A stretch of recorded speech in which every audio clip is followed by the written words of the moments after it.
Ang Honda PCX 2024 ay isang scooter na may napakateknolohiyang footprint mula sa automaker na nagdadala ng matapang at modernong hitsura para sa mga bagong season. Ito ay isang teknolohikal at modernong scooter ng motorsiklo na nag-aalok pagkakomportable. Ang kapansin-pansing disenyo ay nagdudulot ng mas matatag na mga line at isang futuristic na may premium na finish. Sa ganitong kahulugan, ito ay nagpapakita ng isang napakakatangian na visual set. Ang liquid-cooled single-cylinder OHC engine ay may 156.9cc at maximum na lakas na 16 AP sa 8,500 RPM. Ang maximum na torque ay 1.5 kUfm. Ang Honda motorcycle ay may V-Matic automatic transmission. Sa ganitong paraan, nangangako ito ng mabilis at matalinong pagbabago ng gear. Ang front suspension ng bike na ito ay isang teleskopiko na may 100 mm. Ang likuran ay may dalawang spring shock absorbers. Ang gulong ng bike ay 14 Nm at may napakalakas na gulong para sa isang scooter. Ang Honda PCX 2024 ay may buong LED na ilaw.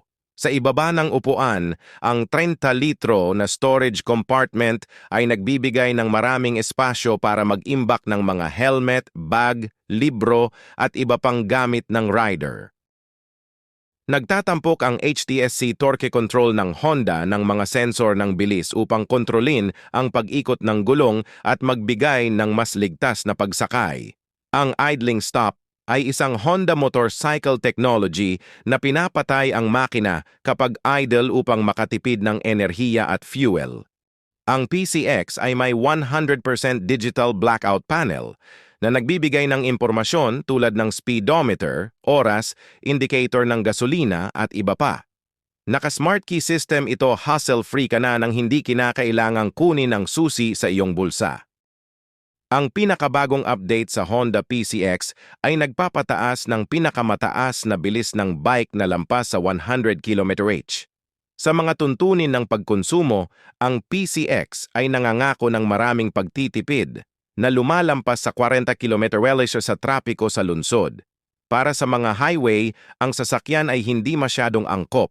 Pinakabagong slimmer X-shaped design ng taillights, LED turn lights, likod at harap, front disc brake with ABS na may sukat ang gulong na 100/70, sa likod 130/70 parehong tubeless, at ito ay single piston caliper. Ang presyo neto sa market ay 149 to 900 pesos, may tatlong kulay na pagpipilian, ang pinakabago ngayon na red, ABS, black at white. So hanggang dito na lang ang ating review sa Honda PCX 160 ABS 2024. Subscribe and share, huwag na mahiya. Maraming salamat at paalam.